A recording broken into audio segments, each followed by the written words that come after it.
할렐루야. 아멘. 8월 19일 주일을 맞이했습니다.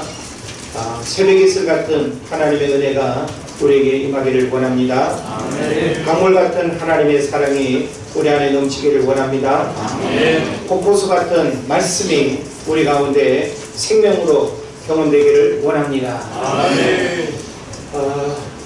우리 지난 주를 기점으로 해서 습도도 많이 떨어졌고 기온도 많이 내려갔습니다.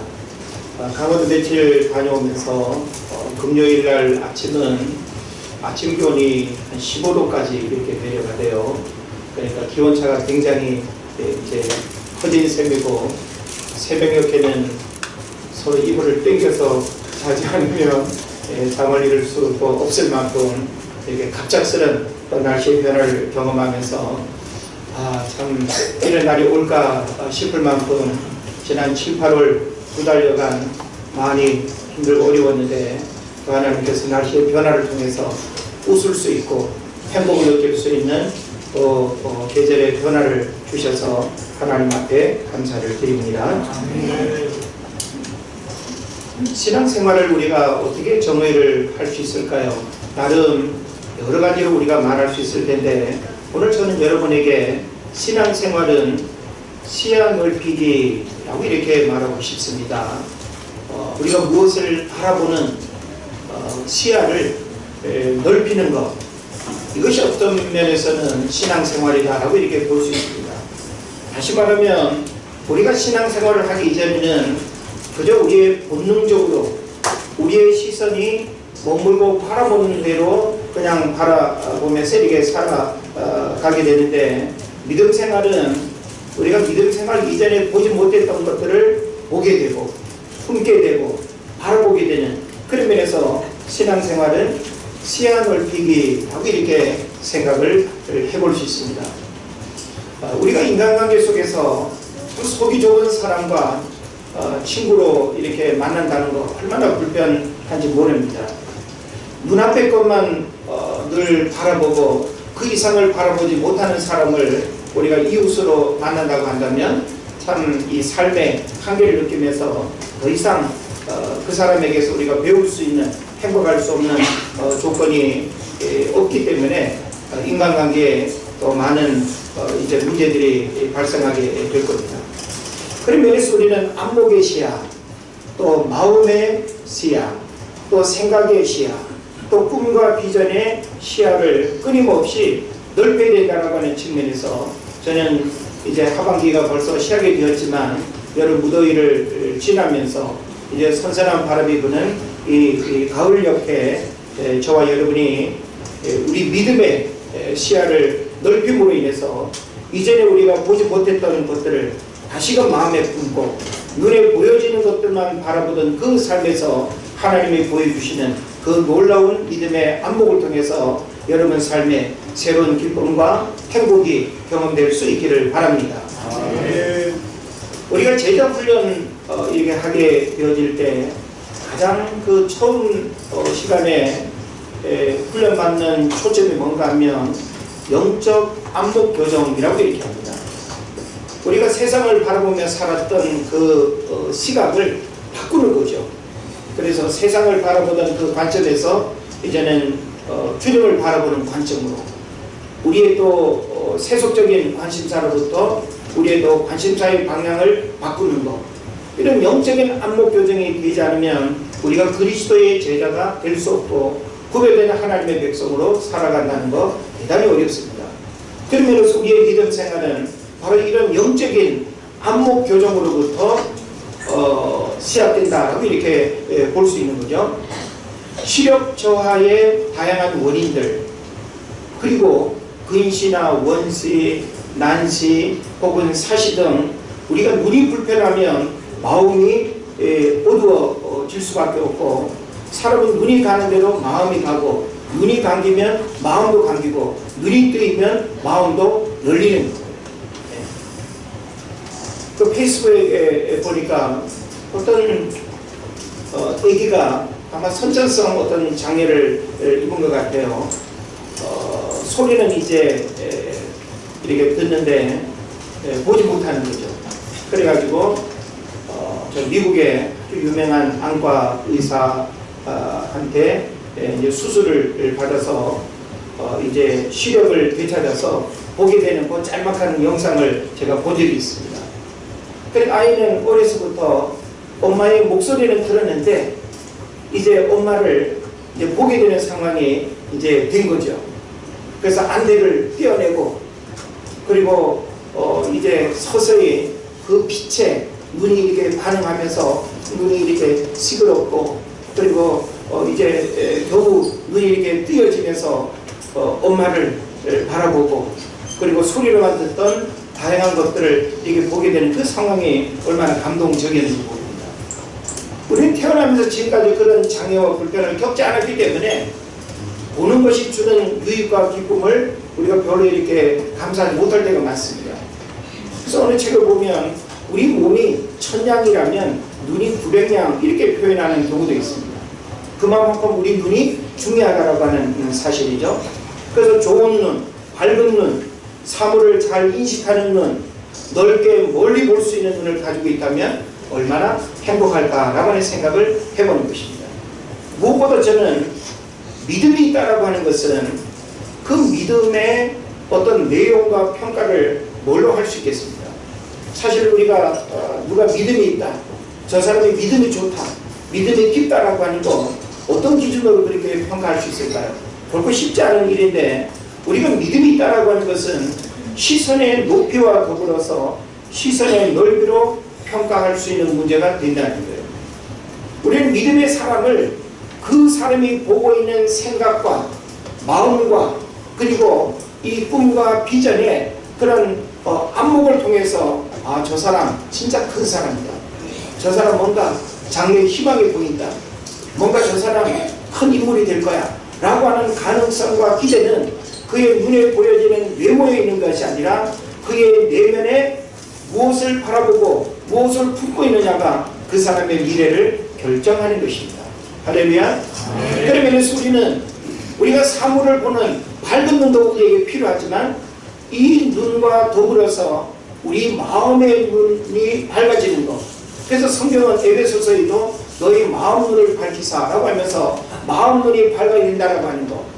또 실로암 목가에 또 그 베데스다 목가에 이제 소경이 눈을 뜨게 되는 그 광경을 통해서 우리는 단순히 사물을 보는 눈이 뜨이는 것뿐만 아니라 영원한 하나님 나라를 볼 수 있는 그 생명을 볼 수 있는 눈이 열려야 된다라고 하는 사실도 깨달아야 될 줄을 믿습니다. 그래서 땅에서 하늘로 나 중심에서 타인으로 그리고 지금 여기에서 땅끝을 향해서 발전해 나가야 된다라고 하는 겁니다. 여러분은 땅에서 하늘로의 그런 안목교정이 되었습니까? 땅의 것만 보여주고 땅의 것만 품고 살아갑니까? 아니면 하늘까지 바라보고 하늘까지 품는, 그래서 여기서 제가 말하는 하늘이라고 하는 것은 푸른 하늘을 말하는 것이 아니라 하나님이 계신 그 하나님 나라를 의미하는 것입니다. 우리는 눈에 보여지는 이 땅에서 하늘로의 그런 안목교정이 우리에게 있어야 될 것입니다.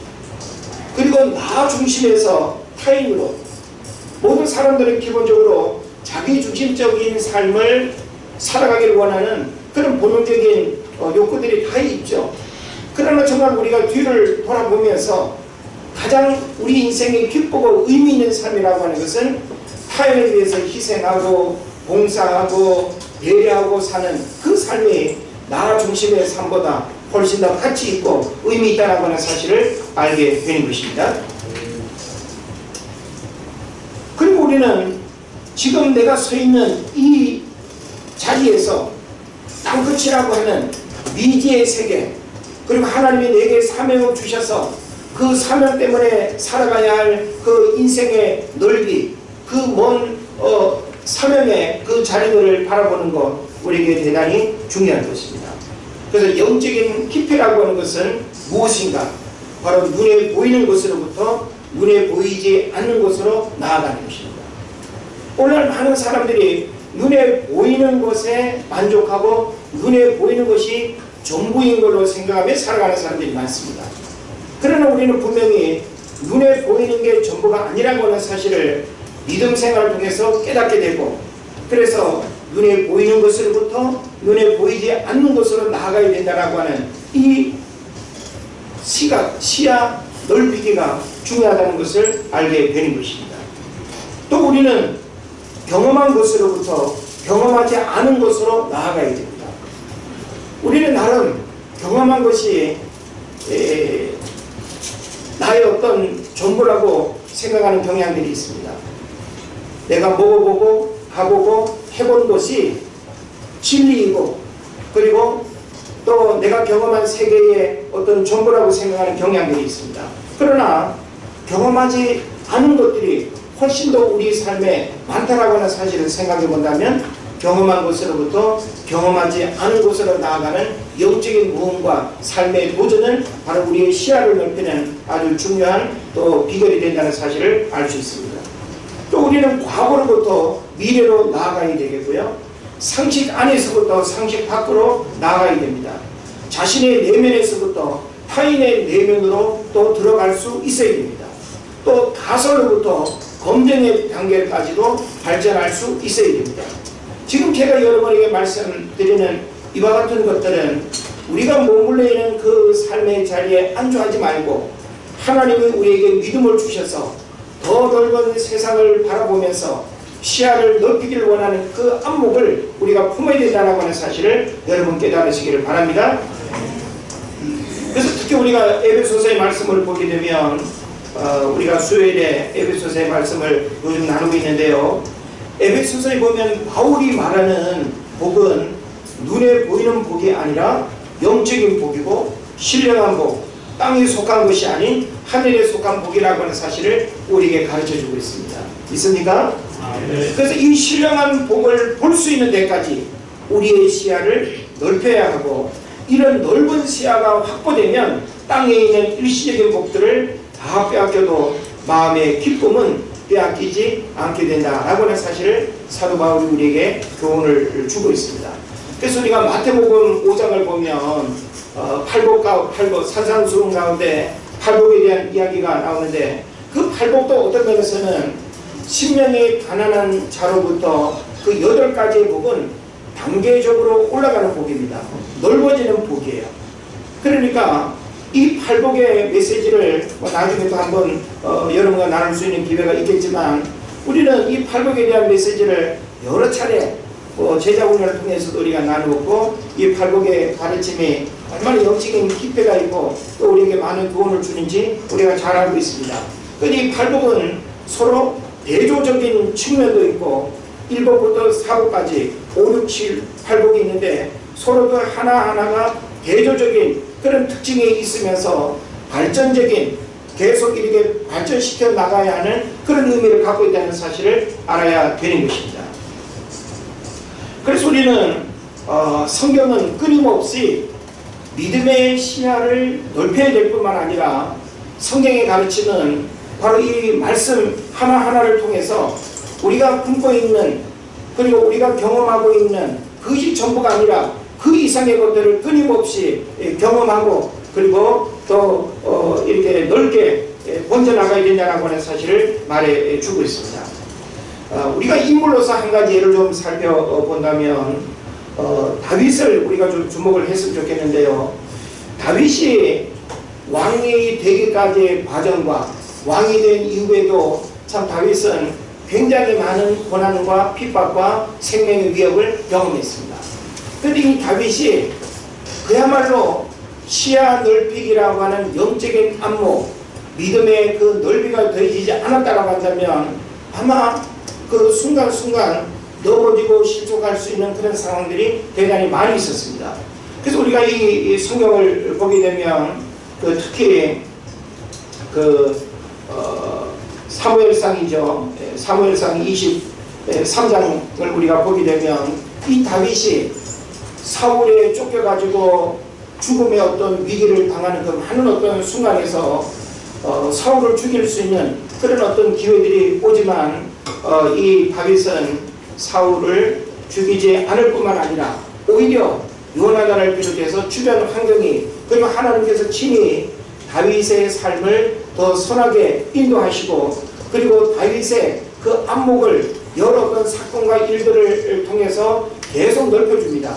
그러면서 더 너그럽게 더 포용력 있게 그리고 지도자로서 그가 품어야 될 그런 안목들을 하나님이 이런 많은 사건과 일들을 통해서 경험하게 하는 것을 우리가 보게 되는 것이죠. 그래서 저는 이런 어떤 예들을 통해서 우리들 신앙생활에도 믿음의 시야, 우리가 바라보고 있는 어떤 시야가 넓어지지 않으면 그 이상의 은혜들을 경험하기 어렵고 하나님 살아계심의 역사들도 제한적으로 우리가 경험할 수밖에 없다라고 하는 사실입니다. 그래서 우리 믿음 생활은 시선의 높이, 시선의 각도뿐만 아니라 우리 믿음의 안목도 얼마나 어떻게 넓히느냐에 따라서 내 마음의 그릇도 달라질 수밖에 없는 거예요. 마음의 그릇이 달라지면 많은 것들을 우리가 담을 수가 있겠죠. 많은 것을 담는다라고 하는 것은 그만큼 그 마음의 그릇이 크다라고 하는 반증이 되는 것입니다. 그런 면에서 우리의 믿음 생활은 바로 이렇게 시야 넓히기라고 하는 그런 측면에서 우리가 분명히 이해를 해야 되겠다라고 하는 사실입니다. 자, 오늘 본문 말씀을 좀 주목을 해보길 원하는데 오늘 본문에서 우리는 북이스라엘을 공격한 아람 군대 앞에서 펼쳐지는 왕과 엘리사 그리고 사환이 전쟁이라고 하는 이 위기 상황 속에서 이 아주 다양한 그 모습을 우리에게 보여주고 있는데 그 인물들 하나하나는 바로 우리로 하여금 이 시야를 넓힌다라고 하는 것, 믿음의 시야를 넓힌다라고 하는 것이 얼마나 중요한가라고 하는 사실을 이 하나의 역사적인 사건을 통해서 우리에게 교훈을 주고 있는 겁니다.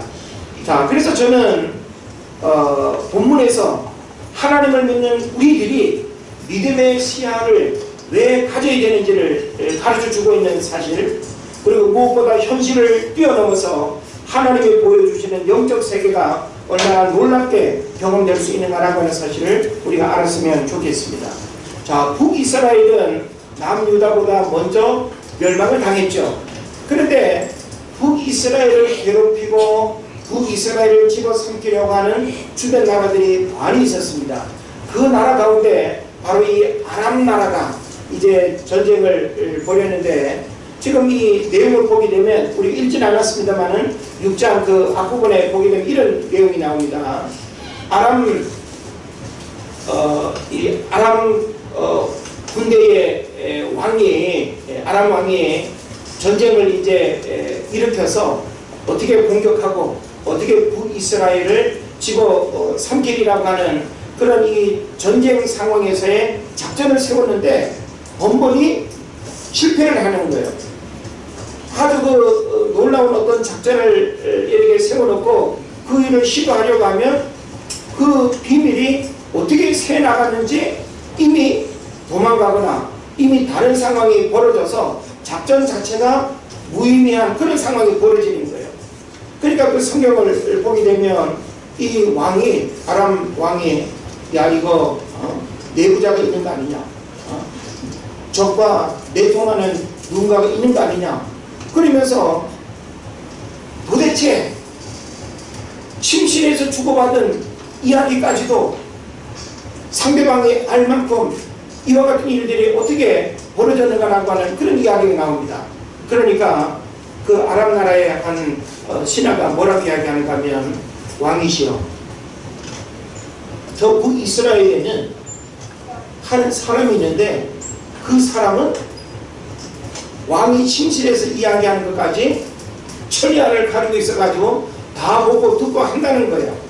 그러니까 작전을 세운 그 자체가 무의미하게 되는 그런 일이 벌어지는 거죠.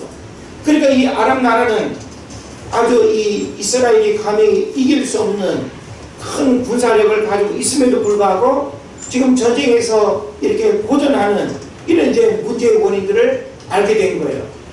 그래가지고 이 문제를 해결하기 위해서는 뭘 제거해야 되겠어요? 이스라엘에 있는 엘리사를 제거하지 않으면 이 전쟁이 이렇게 승리할 수 없는 거예요.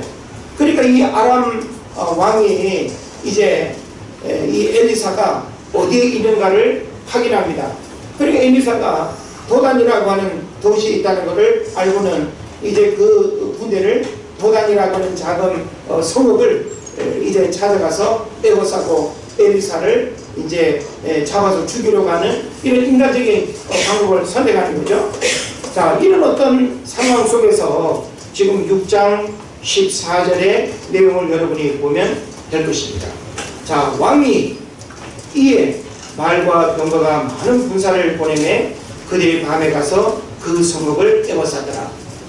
그러니까 아람 왕이 지금 말과 병거와 많은 군사를 보내서 엘리사가 머물고 있는 그 성읍을 에워쌌다는 거예요. 어찌 보면 도간에 든 쥐가 된 꼴입니다. 그래서 어찌 보면 이 현실적인 어떤 상황을 보면 당연히 엘리사는 이제 죽음을 면치 못하고 이제 죽게 되는 그런 상황을 우리가 생각을 해볼 수 있죠. 자, 그런데 하나님의 사람의 사환이 일찍이 일어나서 나가보니 군사와 말과 병거가 성읍을 에워쌌습니다. 이거는 그냥 두 눈으로 현실의 상황을 누구라도 볼 수 있는 그런 이제 문제예요. 그래서 이 15절에 보게 되면 사환이 이 상황을 보고 엘리사에게 돌아와서 말합니다. 아, 여기서 아라고 하는 것은 아파서 아가 아니라 이 어떻게 하면 좋겠노? 라고 하는 아주 참 아주 절망적인 그런 그 감정의 감탄사라고 이렇게 봐야 될 것입니다. 아, 내 주여, 우리가 어찌하리까? 라고 하는 이 사실은 엘리사가 지금 머물고 있는 이 도단성을 둘러싸고 있는 저 아람 나라의 수많은 말과 병거와 그 군대들을 어떻게 우리가 대항해서 이겨낼 수 있겠는가라고 하는 거예요. 이거는 그야말로 도간에 든 쥐로서 거의 살아날 가능성 0%. 이게 바로 지금 이스라엘이 처한 문제가 되는 것입니다. 자, 그런데 이어지는 말씀을 보면 엘리사가 뭐라고 말합니까? 대답하되 두려워하지 말라. 우리와 함께한 자가 그들과 함께한 자보다 많으니라 하고, 그러니까 지금 엘리사가 보는 거하고 그 사활이 보는 거하고 전혀 지금 다른 겁니다. 현실적으로는 사활이 보는 게 지금 정확하죠. 성읍을 에워싸고 있는 아람 군대의 수많은 말과 병거와 그 군대들은 부인할 수 없는 현실이에요. 그러나 지금 엘리사는 전혀 다른 상황을 지금 보면서 이야기를 하고 있습니다. 어찌 보면 상황 파악을 제대로 못하고 있는 듯한, 그러나 오늘 이 본문에서 우리가 깨달아야 될 아주 중요한 메시지가 있다라고 하는 겁니다. 이건 바로 뭔가 하면 우리가 믿음의 시야를 갖기 위해서는 신앙생활은 시야 넓히기라고 하는 그런 측면에서 이해해야 된다고 제가 말씀을 드렸죠. 그래도 오늘날 우리가 우리 자신의 믿음의 시야를 어떻게 넓힐 수 있겠는가라고 하는 겁니다. 제가 여러분에게 이 말씀을 드리는데 여러분 자신의 믿음의 시야를 한번 살펴보십시오. 내가 지난 20년 동안, 30년 동안, 50년 동안 일평생 하나님을 섬기는 그 믿음 생활 속에서 내 믿음의 시야는 어디에서 어디까지입니까? 우리가 세상을 바라보는 영적 안목의 믿음의 시야는 어느 정도인가라고 하는 사실을 우리들 스스로가 돌아볼 수 있어야 된다는 거예요. 그러면서 우리는 오늘 본문에서 뭘 배워야 되는가 하면 믿음의 시야를 넓히는 아주 중요한 몇 가지 방법을 오늘 본문에서 우리에게 가르쳐주고 있다는 거예요. 저는 여러분이 믿음의 시야가 넓어졌으면 좋겠습니다. 눈에 보여지는 것만 보고 두려워하고 떨고 염려하는 것이 아니라 우리가 믿음의 시야를 넓히면 너무너무 지내는 거예요. 어린아이들은 당장 눈에 보여지는 불안과 또 어떤 염려의 어떤 일들 앞에 쉽게 놀 수밖에 없습니다. 그러나 그 모든 인생의 산전수전을 겪은 사람은 허허 웃으면서 그거 별거 아니야, 그건 이렇게 해결할 수 있고 이렇게 장애물을 극복할 수 있지 하면서 인생의 경험을 통해서 마음이 넓은 사람은 어떤 고난과 우리 삶에 일어나는 갑작스러운 어떤 일에도 결코 두려워하지 않는 것입니다.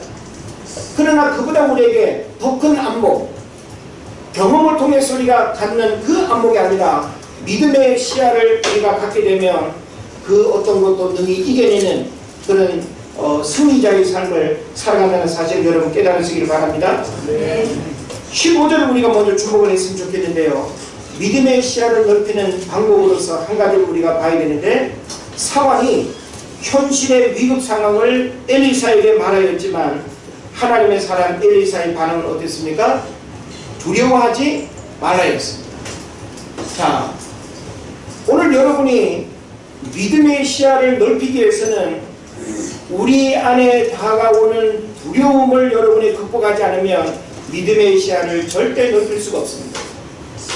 자, 물이 무서운 사람은 물에 들어갈 수 있어요? 없어요? 없죠. 물에 대한 두려움을 극복하지 않으면 수영을 배울 수도 없고 헤엄칠 수도 없는 거예요. 그죠?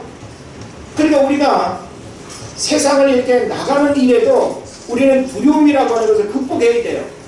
우리는 익숙한 자리에서는 편안함을 느끼지만 내가 가보지 않은 것, 해보지 않은 일을 우리가 경험하는 데 있어서는 두려움을 극복해야 그만큼의 우리의 인생의 폭이 넓어지는 거예요. 할렐루야? 네. 그래서 인생에 다른 누군가가 경험하지 못한 쓰디쓴 고통과 아픔을 경험한 사람은요, 세상을 보는 눈이 훨씬 더 넓습니다. 제가 고향 친구들도 간혹 이렇게 만나보면 뭐 공부를 좀 많이 한 친구도 있고 그렇지 못한 친구들도 있고 일찍 사회생활 하면서 산전수전 겪은 그런 친구들도 있고 다양하지 않습니까? 그런데 가만히 생각의 깊이와 내용을 들여다보면 공부는 많이 못했어도 일찍 서울 올라와가지고 가림고생하고 수많은 아픔과 어려움을 겪은 그런 친구들의 생각의 깊이가 훨씬 더 넓습니다. 상대방을 배려하고 어떤 상황을 바라보는 관점과 문제를 판단하는 능력과 그런 부분이 훨씬 더 탁월합니다. 그런 면에서 우리의 믿음도 역시 세상의 모든 어려움을 이겨내는 열쇠가 믿음이라고 한다면 그 믿음의 시야를 넓히는 훈련을 하지 않으면 믿음의 시야는 우리의 지분과 연륜 때문에 그냥 자연스레 뱀이 허물 벗으면 뭐 자연스레 몸이 커지듯이 1년 2년 지난다고 해가지고 믿음의 시야가 넓어지는 게 아니라는 겁니다. 그래서 오늘 우리는 성경을 통해서 두려워하지 말아라고 하는 이 엘리사의 이 메시지는 바로 믿음의 시야를 넓히는 데 있어서 아주 중요한 열쇠가 되는 겁니다. 한번 따라합시다. 두려워하지 말라. 두려워하지 말라. 참 우리가 말은 쉽죠. 두려워하지 말아야 된다는 거 우리가 잘 알지만 사실 어떤 문제 앞에서 두려움을 갖지 않는다는 거 결국 쉽지 않습니다. 그런데 어린아이가 두려움을 떨쳐버릴 수 있는 이유는 뭘까요? 엄마 아빠가 함께 있으면 두려움을 떨쳐버릴 수 있죠. 네? 높은 담장 위에서 아이를 하여금 뛰어내리라고 할 때 엄마 아빠가 없는 상황에서 뛰어내리라고 하면은 그 두려움에 그냥 오금이 졸여가지고 뛰어내리기 어려울 겁니다. 그래도 우리 가끔씩 어렸을 때 아이들 높은 데에 이렇게 올려놓고 뛰어내리봐 하면서 이렇게 받아주는 경우들이 있죠. 그 두려움을 극복할 수 있는 비결이 뭡니까? 엄마 아빠가 나를 안전하게 받아준다라고 하는 믿음이 있기 때문에 그런 거예요. 우리가 두려움을 극복할 수 있는 비결은 뭡니까? 내 인생의 주인 되시는 그 하나님이 내 삶을 책임지고 어떤 고난 가운데서 나와 함께 하신다는 그 믿음을 가질 때 우리는 두려움을 극복할 수가 있는 것입니다. 그래서 두려움은 우리를 움직이지 못하게 하고 시야를 좁게 만드는 그런 원인이 됩니다. 그러나 우리가 두려움을 극복하게 되면 바로 그 놀라운 영적 세계들을 경험하는 비결이 된다라고 하는 사실을 여러분 깨달으시길 바랍니다. 그래서 16절에 보면 엘리사가 그렇게 말했죠. 대답하되 두려워하지 말라. 우리와 함께한 자가 그들과 함께한 자보다 더 많으니라. 이거는 바로 믿음의 시야가 넓은 엘리사만이 이야기할 수 있는 거예요. 두려움이 없는 엘리사만이 이런 안목을 가지고 이런 어떤 상황을 꿰뚫어 볼 수 있는 눈을 갖는 거예요. 그런데 사환은 아직 그 눈을 갖지 못하고 현실의 눈만 지금 보고 있는 것입니다. 자, 그 다음에 두 번째로 우리가 믿음의 시야를 넓히는 방법으로 오늘 성경에서 뭘 가르치는가 하면 17절에 나옵니다. 기도하여 이르되 여호와여 원하건대 그의 눈을 열어서 보게 하옵소서 하니 여호와께서 그 청년의 눈을 여심해 그가 보니 불말과 불병거가 산에 가득하여 엘리사를 불렀더라. 이 얼마나 놀라운 감격입니까? 여러분이 만약에 그냥 눈으로는 보여지지 않는데 하나님께서 보게 하셔서 믿음의 눈으로 이와 같은 상황을 보게 된다고 할 때 이 얼마나 신기하고 놀라운 감격이겠습니까?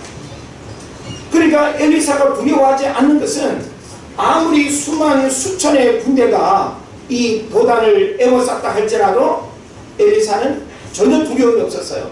왜냐하면 영적인 안목으로 바라봤을 때 하나님의 군대가 이 아람 군대보다 더 많이 지금 있는데 뭐가 두렵겠습니까? 근데 이와 같은 상황에 대해서 성경은 뭘 이야기하는가 하면 기도하여 이르되 라고 이렇게 말하고 있습니다. 다시 말하면 우리가 성경을 보게 되면 엘리사에게서 계속 우리에게 보여지는 메시지는 뭔가 하면 기도입니다. 기도하여 이르되 엘리사는 두려움의 상황 앞에서 인간적인 방법이나 생각을 하지 않고 기도부터 하였습니다. 그리고 오늘 우리가 믿음의 시야를 계속 넓힐 수 있는 그 유일한 방법이 뭘까요? 기도입니다. 여러분, 우리가 기도하면 영적인 담대함도 주어집니다.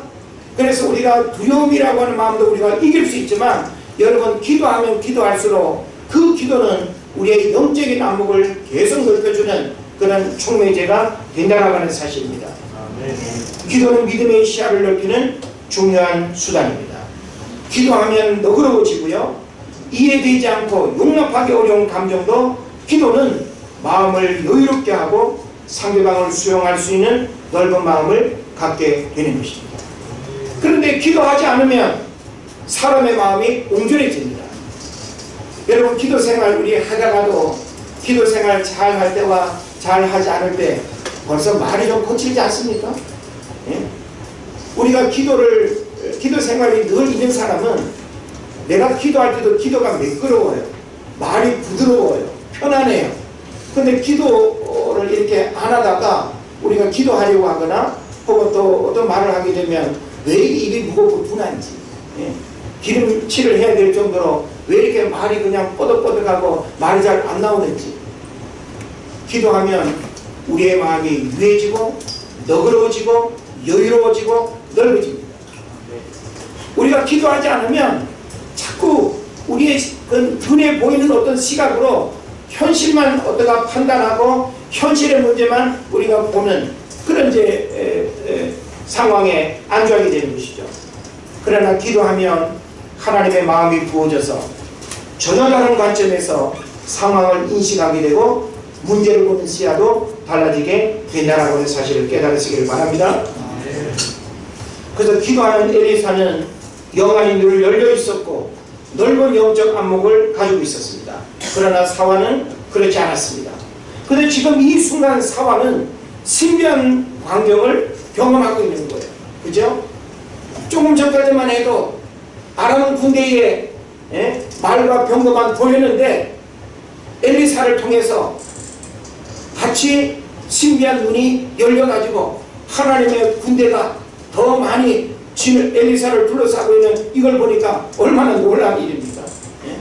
그러면서 오늘 우리도 기도가 바로 이 모든 믿음의 시야를 넓히는 비결이 된다고 하는 사실을 여러분 잘 깨달으시길 바랍니다. 그래서 이 17절 하반절에 보니까 그 청년의 눈을 여심해 그가 보니 불말과 불병거가 산에 가득하여 엘리사를 불렀더라 라고 이렇게 말씀하고 있죠. 그래서 하나님은 누구와 같이 하는가? 바로 믿음의 사람과 같이 하는 것입니다. 믿음의 사람에게는 하나님이 함께 하시는 은혜가 있다는 사실을 여러분 깨달으시길 바랍니다. 그래서 믿음의 사람은요, 기도의 사람이고 기도의 사람은 역시 믿음의 사람입니다. 기도와 믿음은 분리될 수 없는 불가분의 관계입니다. 믿음의 사람은 따라합시다. 믿음의 사람은 기도의 사람이고 기도의 사람은 믿음의 사람이다. 할렐루야. 네. 이런 책이 있습니다. 소금 장로 김수웅 이야기라고 하는 책이 있습니다. 김수웅 장로라는 분이 있는데 소금 장수를 하는 분이에요. 그러니까 소금을 봄에 많이 이렇게 채취를 하는가 봐요. 그래서 봄에 이제 소금을 많이 이렇게 채취해가지고 채취된 그 소금을 이렇게 사가지고 가을 김장철에 비싸게 이제 이렇게 팔면서 장사를 하는 그런 사업가입니다.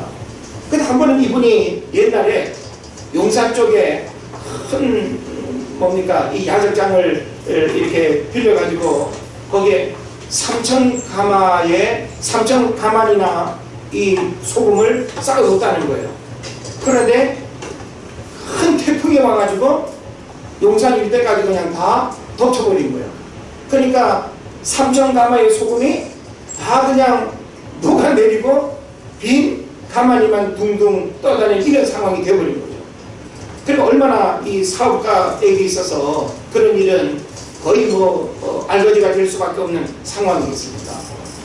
그러나 현실의 상황은 처참하고 그야말로 사업이 기울어진 그런 상황이지만 순간 하나님께서 이 상황에 대한 어떤 불신앙과 좌절이 아니라 할 수 있다라고 하는 믿음을 주신 것을 깨닫고는 하나님 앞에 가지고 있던 그 돈을 강단에 가서 바치고 기도하면서 하나님, 상황은 이렇지만 내 믿음마저 떠내려가지 않고 내 믿음마저 녹아내리지 않아서 감사합니다.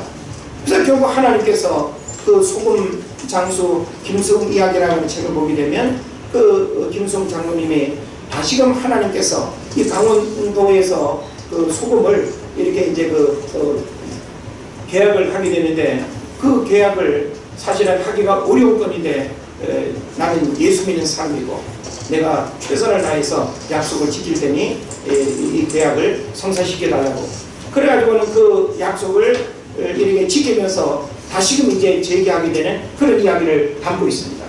자, 이런 이제 여러 이야기를 통해서 우리가 생각할 수 있는 건 뭔가 하면 기도의 사람, 믿음의 사람은 세상을 바라보는 안목도 다를 뿐만 아니라 동일한 어떤 문제와 사업의 실패라고 하는 고난을 겪는다 할지라도 그 실패라고 하는 현실만 바라보는 것이 아니라 그 실패 너머에 계시는 하나님을 바라보면서 하나님의 역사하는 그 은혜를 경험하는 영적 축복의 주인공이 될 수 있다는 하는 사실을 깨달으시기를 바랍니다. 그 다음에 마지막으로 우리가 깨달아야 할 메시지는 뭔가 하면 믿음의 시야를 넓히기 위해서는 영적 지도자의 영향력 안에 머물러라고 하는 거예요. 따라합시다. 영적 지도자의 영향력 안에 머물라. 네. 엘리사의 영적 영향력은 탁월했습니다. 18절에 보면 아람 사람이 엘리사에게 왔을 때 눈을 어둡게도 하고 눈을 또 열어서 보게도 하는 그런 놀라운 모습을 우리가 보게 되죠. 이거는 엘리사에게 능력이 있는 것이 아니라 엘리사에게 역사하시는 그 하나님의 능력이 얼마나 탁월하게 그를 통해서 일하시는가를 우리가 보게 되는 것입니다. 그리고 21절에서 보게 되면 왕은 엘리사를 향해서 뭐라고 말합니까? 내 아버지여 내 아버지야라고 이렇게 표현합니다. 사실 왕 입장에서 영적 지도자인 엘리사에게 아버지라고 이렇게 표현하는 일은 그렇게 쉬운 일이 아닙니다. 여기서 아버지라고 표현하는 그 시대적 어떤 상황을 우리가 보게 되면요, 내가 누군가에게 아버지라고 표현하는 것은 아주 최고의 존경을 할 수 있는 그런 사람에게 아버지를 표현하는 거예요. 그러니까 이 왕은 왕이라 할지라도 엘리사를 내 아버지라고 표현하는 것은 바로 왕이 가진 능력보다도 엘리사가 가지고 있는 영적인 영향력이 훨씬 더 탁월할 뿐만 아니라 그리고 그 왕이 감히 따라갈 수 없는, 범접할 수 없는 그런 영향력이 있다는 사실을 우리에게 말해주는 것입니다. 그래서 이 영적 지도자 한 사람의 영향력은 한 나라의 군대를 대신할 만큼의 힘과 영향력을 가지고 있음을 보게 되는 것입니다. 왕도 이 놀라운 광경을 목도하면서 엘리사의 도움을 받아 문제를 해결하는 모습을 우리에게 보여주고 있죠. 그러면서 우리는 내가 어떤 영적 지도자의 영향력 아래에 있느냐에 따라서 여러분의 믿음의 시야도 넓어지는 겁니다. 할렐루야. 네. 그래서 성도들은 목회자를 닮아가고 따라갈 수밖에 없어요. 예. 목회자의 의식, 목회자의 가치관, 목회자의 사상, 목회자의 이념, 목회자의 신앙 고백, 이 모든 것들이 성도들과 함께 공유할 수밖에 없기 때문에 목회자를 보면 성도를 보는 거고, 성도를 보면 그 교회 목회자를 역시 보는 겁니다. 그것은 부인할 수 없는 우리의 모습일 수 있겠다. 그런 면에서 저와 여러분 함께 믿음의 시야를 넓혀가기 위해서 저도 노력하고 여러분도 영적인 지도자와 함께 믿음의 시야를 넓혀가는 그런 은혜의 역사들이 일어나기를 바랍니다. 그래서 현실의 고난과 어려움은 더 이상 세상에 희망을 품지 못하도록 눈 감게 만들지만 믿음으로 눈이 열린 사람은 현실만을 바라보지 않습니다. 불안한 미래에 두려워하지 않습니다. 오늘 우리에게 보이는 것은 과연 무엇입니까? 하나님은 믿음으로 현실 너머의 기적의 역사를 바라보길 원합니다. 그래서 히브리서 11장에 나와 있는 것처럼 믿음은 바라는 것들의 실상이요 보지 못하는 것들의 증거라고 기록하고 있습니다. 그런 면에서 여러분의 믿음으로 말미암아 마음이 열리는 역사가 있기를 바라고, 귀가 열리는 은혜가 있기를 바라고, 눈이 열리는 그런 은혜가 있기를 바랍니다. 그래서 점점 더 여러분의 믿음의 시야가 넓어져서 하나님의 마음으로 세상을 품고 하나님의 마음으로 넘어져 있는 형제 자매를 품고 옹졸하게 우리의 어떤 마음과 그런 편견을 가지고 정죄하고 판단하는 것이 아니라 하나님의 마음으로 믿음의 넓은 시야를 가지고 이웃을 사랑하고 세상을 품는 여러분 되시기를 주의 이름으로 축원을 드립니다. 기도하겠습니다.